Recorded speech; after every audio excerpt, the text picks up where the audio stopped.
그렇게 분주한 밤이 지나고 새벽이 가까워 오자 왕은 다시금 궁궐의 높은 계단에 홀로 섰다. 머리 위로는 달이 희미하게 빛났고 둥근 달 앞에는 옅은 구름이 스쳐 지나갔다. 남방 정복을 통해 통합한 땅은 이제 왕의 발 아래에 있지만 머잖아. 북방에서 거대한 소용돌이가 밀려올 것이다. 고구려가 백제를 가볍게 보면 안 돼. 우리도 이미 수많은 피를 뿌려 여기까지 왔으니 그는 그렇게 생각하며 조용히 칼자루를 쥐었다. 말없이 근위병이 뒤따르고 있었고 막고해 역시 멀찍이 서 왕을 지켜보고 있었다. 왕이 천천히 뒤를 돌아보았다. 막고해가 거친 숨을 몰아쉬며 주먹을 꽉 쥐고 있었다. 폐하, 이제 출정하시는 겁니까? 왕은 미소 대신 차가운 눈빛을 보냈다. 아직은 때가 아니지만 머지않았다. 고구려가 이미 낭랑과 대방을 먹었다면 결국 우리에게도 발톱을 들이밀 터. 그날이 오기 전에 우리가 먼저 그들의 뺨을 후려칠 수도 있지.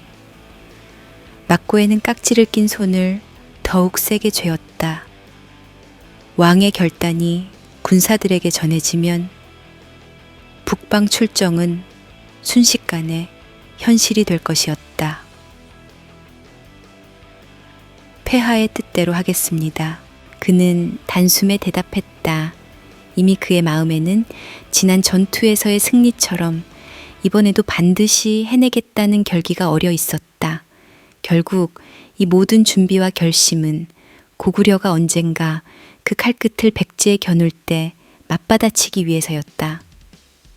그리고 왕의 성격상 선제 공격도 충분히 고려할 터였다. 작은 충돌이든 대규모 전쟁이든 피와 죽음이 뒤따르는 건 필연이었다. 그러나 근초 고왕에게 주저란 없었다. 항ang 이남을 지키려 했다면 이제 한강 이북까지도 빼앗기지 않을 것이다.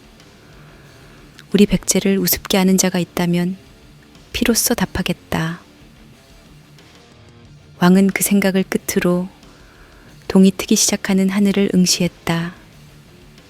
붉은 기운이 지평선을 물들이며 새로운 하루가 시작될 조짐을 알렸지만 그것은 동시에 피로 물들 전장의 예고편처럼 보이기도 했다.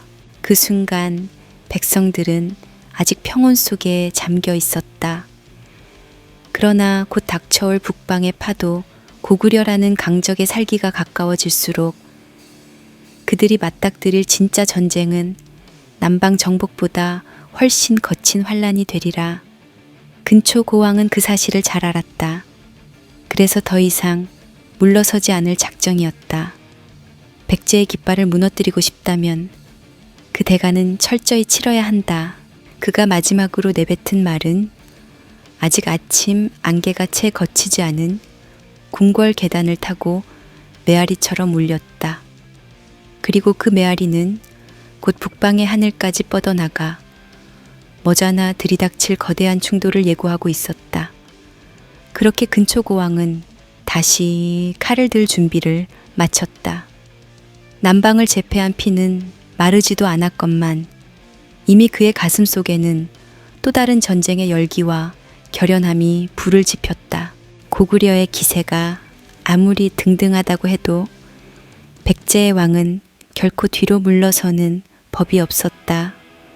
전쟁과 피로 이룩해온 나라, 그 위에서 강철처럼 빛나는 왕관은 더욱 단단해져만 갔다. 고구려여, 원한다면 이 칼끝에 피를 담아주마. 왕의 목소리는 서슬퍼락해 가라앉았으나 그 속엔 불꽃 같은 투지가 비쳤다. 백제와 고구려가 마주할 새로운 전쟁은 이미 막을 열고 있었다. 그리고 그 전쟁의 한가운데에는 결코 물러서지 않는 근초 고왕이 위풍당당히 서 있었다.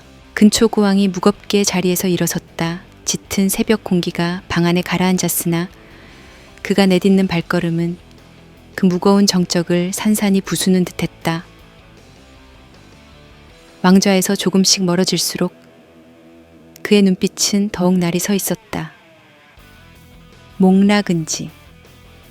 차가운 음성이 공간을 울렸다. 등 굽혀 무릎 꿇은 목락은지는 몸을 움츠렸다.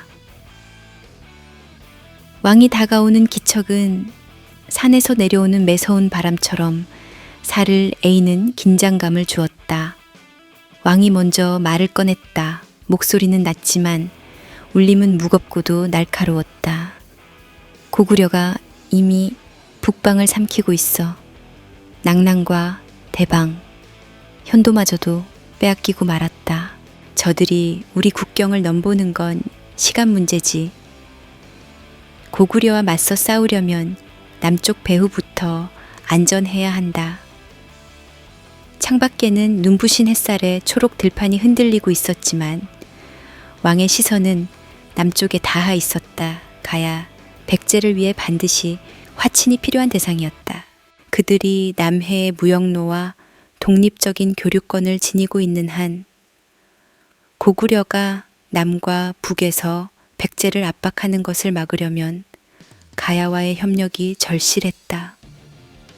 가야는 쉽게 무릎을 꿇지 않을 것이나 우리가 그들을 아군으로 삼지 못하면 고구려에게 등 뒤를 내주게 될 테니. 왕은 목락은지를 바라보았다. 목락은지는 고개를 더욱 깊이 숙이며 왕의 한마디 한마디에 경청했다. 목락은지, 네가 가야와의 화친을 반드시 성사시켜야 한다. 실패한다면 어떡하겠느냐? 목락은지는 곧장 머리를 조아렸다. 폐하, 목숨을 걸고라도 성공시키겠습니다. 왕은 눈을 가늘게 뜨며 그의 어깨에 손을 얹었다. 그 손끝은 얼음처럼 차가웠고 말은 가혹하게 흘러나왔다. 만약 그대가 실패한다면 내 목을 잘라 상자에 담아 돌아오게, 혹은 돌아오지 못한다면 내 가문과 식솔들을 모조리 처단할 것이다. 단 한 명도 남기지 않겠다. 방 안 공기는 얼어붙었다. 목락은지는 피가 식어가는 듯 했으나 겉으로는 흔들림 없이 머리를 숙였다. 왕의 뜻에 어깃장을 놓을 수 없음을 잘 알았다. 왕이 자리에서 물러섰지만 그의 살기는 조금도 누그러지지 않았다. 천천히 왕좌에 다시 앉은 그가 불빛을 등지고 창밖을 보았다. 거기엔 아직 아침 햇살에 반짝이는 들판이 평화로워 보였으나 왕은 이미 가야에 대한 무수한 압박 방안을 머릿속에서 펼쳐놓고 있었다. 가야가 쉽게 우리와 연합하지 않는다면 외국과의 교역을 끊겠다고 협박하라. 가야의 왕이 우리를 얕잡아 본다면 그들이 의지하던 무역로를 틀어막아라. 목락은지는 그 말이 얼마나 무서운 위협인지 잘 알고 있었다. 가야는 바다와 무역으로 번영한 국가였고 외국과도 교류를 이어오고 있었다. 만약 백제가 그 교역에 칼을 대면 가야 내부에서도 동요가 생길 것이었다. 또한 상황이 여의치 않으면 외국과 비밀리에 조약을 맺어 가야를 고립시키게 하라. 가야가 어정쩡하게 나오면 그들을 철저히 외톨이로 만들어 항복하게 해야 한다. 목락은지는 결연히 고개를 들었다. 그의 임에는 식은땀이 배어 있었으나 눈은 흔들리지 않았다. 이제 그는 가야로 떠나 왕의 무서운 조건을 반드시 이루어야 한다.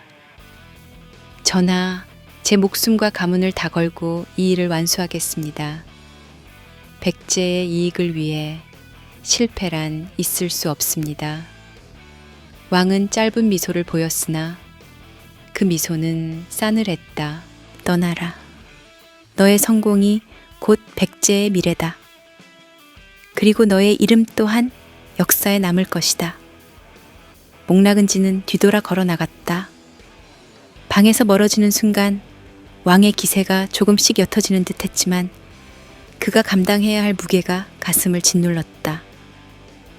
목락은지가 떠나고 방 안은 다시금 고요에 잠겼다. 그러나 근초고왕은 잠시도 머리를 비우지 않았다. 북방의 고구려가 호시탐탐 백제를 노리고 남쪽의 가야가 아직은 중립적 태도를 취하는 이 상황, 만약 가야와의 화친을 실패한다면 고구려가 남북 협공으로 백제를 옥죄어 올 수도 있었다. 근초고왕은 흐릿하게 중걸거렸다. 고구려, 그리고 가야, 나를 둘러싸려 든다면 그쪽도 피를 보게 될 것이다. 왕은 스스로에게 확신을 심었다. 목락은지가 화친을 성사시키면 백제는 뒤를 걱정하지 않고 전면에서 고구려를 상대할 힘이 생긴다. 그렇지 못한다면 그 칼끝은 가야로 향할 것이었다. 그래서 목락은지에게 내려진 명령은 가혹하지만 또한 필수적인 선택이었다. 창밖의 하늘은 어느새 구름이 몰려들며 낮은 회색빛을 띠었다. 근초고왕은 자리에서 일어나 창가로 다가갔다. 곧 시작될 폭풍우처럼 고구려와 가야 사이에서 백제는 폭풍의 중심에 서 있을 것이었다. 누가 우리를 막을 수 있단 말인가? 내가 지켜낸 백제는 결코 무너지지 않을 것이다. 그의 눈빛이 번득이며 왕좌 뒤에 드리운 긴 그림자가 서늘하게 흔들렸다. 모든 것이 목락은지의 손에 달렸지만 결국 최종 결정권과 가혹한 심판은 왕 자신에게 있었다. 고구려와 대적하기 전 백제는 이 마지막 퍼즐 가야를 제 손에 넣으리라. 목락은지가 이끄는 백제 사신단이 깃발을 앞세우고 대가락 금광가야 왕성에 들어섰다. 푸른 비단의 수노인 백제의 문양이 바람을 타며 휘날렸고 성문 안쪽으로 이어지는 통로 양옆에는 가야의 무사들이 장엄한 모습으로 도열해 있었다. 그들의 은빛 갑주와 번뜩이는 창끝이 마치 날선 칼날이 되어 목락은지의 시야를 스치고 지나갔다. 가야의 무사들도 만만치 않구나. 그러나 목락은지는 흔들림 없이 꼿꼿이 걸음을 옮겼다. 긴장감이 마치 칼날처럼 날카로웠지만 그의 주변 사신단도 전혀 기세를 죽이지 않았다. 대가락 왕성은 백제 궁궐과는 사뭇 다른 분위기를 풍겼다. 외곽에는 화려한 금장 장식이 눈에 띄었고 곳곳의 섬세한 세곡물은 가야가 누려온 부유함과 문화적 역량을 드러냈다. 그러나 그 웅장한 장식 뒤에는 날선 시선들이 숨어 있었고 낯선 사신단을 경계하는 무사들의 기운이 느껴졌다. 목락은지는 호흡을 고르며 왕성 깊숙이 들어갔다. 가야 무사들의 눈길은 매섭게 그를 추적했지만 그는 오히려 더욱 결연하게 정면을 응시했다. 드디어 가야 국왕을 아련할 차례가 되었다.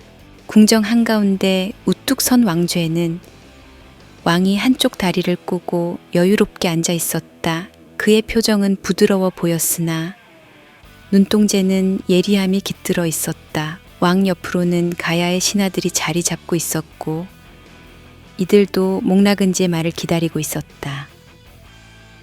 백제 사신 목락은지라 하였다지. 먼 길을 온 이유를 듣고자 하오. 목락은지는 무릎을 꿇고 공손히 머리를 숙였다. 제스처는 극히 겸손했으나 그의 눈빛에는 흔들림이 없었다. 가야 대왕님께 인사를 올립니다. 저는 백제의 근초고왕께서 보내신 사신 목락은지입니다. 그는 천천히 고개를 들어 왕을 바라보았다. 가야 국왕의 미소는 여유로웠으나 그 아래 날카로운 질문이 도사리고 있었다. 가야 국왕이 신중히 묻는다. 신라와 고구려가 아직 가야를 공격하지 않는다면 굳이 우리가 백제와 손잡을 이유도 없지 않소? 목락은지는 잠시 주변의 반응을 살폈다. 가야의 신하들은 흥미로운 눈빛으로 그의 답변을 기다리고 있었다. 그는 결연하게 숨을 내쉬고 낮은 목소리로 말했다. 대왕님, 지금 신라가 가야에 손을 대지 않는 것은 고구려와의 동맹이 있기 때문입니다. 그러나 고구려는 필요에 따라 신라를 언제라도 버릴 수 있는 위험한 동맹 상대입니다. 만약 신라가 고구려의 힘을 빌려 가야를 압박한다면 가야는 어찌하시겠습니까? 가야 국왕의 미소가 희미해졌다. 그가 자세를 고쳐 앉으며 목나근지를 주시했다. 목나근지는 승부수를 던졌음을 직감했다. 저희 백제는 가야의 어려움을 이해합니다. 그래서 왕께 화친을 제안하러 왔습니다. 만약 가야와 손을 잡으면 백제는 가야를 신라 고구려의 침공에서 지켜드릴 것입니다.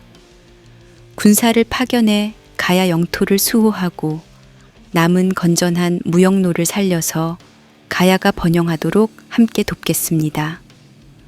가야 신하들이 웅성거리기 시작했다. 왕은 신하들의 반응을 눈치 보며 목나근지를 계속 응시했다. 백제가 원하는 것은 무엇이요? 설마 우리 가야가 아무 대가 없이 보호를 받을 것이라 생각하지는 않는구려. 목나근지는 잠시 말을 멈추고 숨을 고르듯 눈을 감았다 뜨며 더욱 낮은 음성으로 말했다. 백제의 왕께서는 가야가 장악한 남방 무역로 그리고 철기 갑주 기술을 원하십니다. 이를 통해 저희 백제군의 전력을 강화할 수 있을 것이고 그 대가로 가야는 백제의 강력한 군사적 지원을 얻게 될 것입니다. 가야 국왕은 옆에 지도를 힐끗 보았다. 그 지도에는 남방 지역의 여러 소국과 백제 신라 고구려의 강역이 복잡하게 얽혀 있었다. 왕의 손끝이 가야의 영역을 천천히 더듬으며 한숨처럼 말을 뱉었다. 백제와 손을 잡으면 신라와 고구려의 압박을 막아낼 힘을 얻을 터. 게다가 백제가 요즘 남부를 평정하고 나날이 강성해지고 있으니 손해볼 건 없겠군. 왕은 결심한 듯 고개를 끄덕였다. 좋다, 목나근지. 네 말대로 백제와 가야가 동맹을 맺도록 하겠다. 우리의 무역로와 철기는 백제와 공유하고 그대 나라의 군사력으로 우릴 보호한다는 조건. 이로써 함께 협력해 신라와 고구려의 침공에 맞서 보자꾸나. 목나근지는 속으로 안도하며 머리를 깊이 숙였다. 대왕님께서 현명한 결정을 내려주셨습니다. 우리 백제와 가야의 연맹은 앞으로 더욱 번영하여 고구려와 신라의 위협에도 굳건할 것입니다. 가야 신하들 사이에서 의견이 분분했지만 상당수는 긍정적인 표정을 감추지 않았다. 결국 백제와 가야의 협약이 이 자리에서 맺어졌고 두 나라 간에 긴장됐던 대립기류는 동맹의 길로 바뀌었다. 이 사실이 곧바로 백제 궁궐에 전해지자 근초고왕은 승전보라도 받은 양미소 지었다. 왕은 가야가 동의함으로써 남부를 확실히 안정시키고 고구려와의 전면전을 준비할 수 있게 되었다. 근초고왕은 나직이 중얼거렸다. 남쪽은 이제 걱정 없겠다. 고구려와 싸울 준비에 집중하면 되겠군. 왕은 억눌려 있던 숨을 길게 내쉬었다. 이제 북쪽의 고구려에 전념할 수 있다는 사실이 그의 마음속에 또 다른 불꽃을 지피고 있었다. 라근지가 맺어낸 가야와의 화치는 단순한 외교적 사건 이상의 의미를 지녔다. 백제는 외와 이어지는 남방 무역로를 확보해 국력을 증대시킬 것이고 가야는 백제의 군사적 보호 아래 자유롭게 번영할 수 있게 되었다. 그 결과 근초고왕은 고구려라는 거대한 상대와 맞서 싸울 발판을 더욱 굳건히 다지게 되었다. 전장은 아직 끝나지 않았다.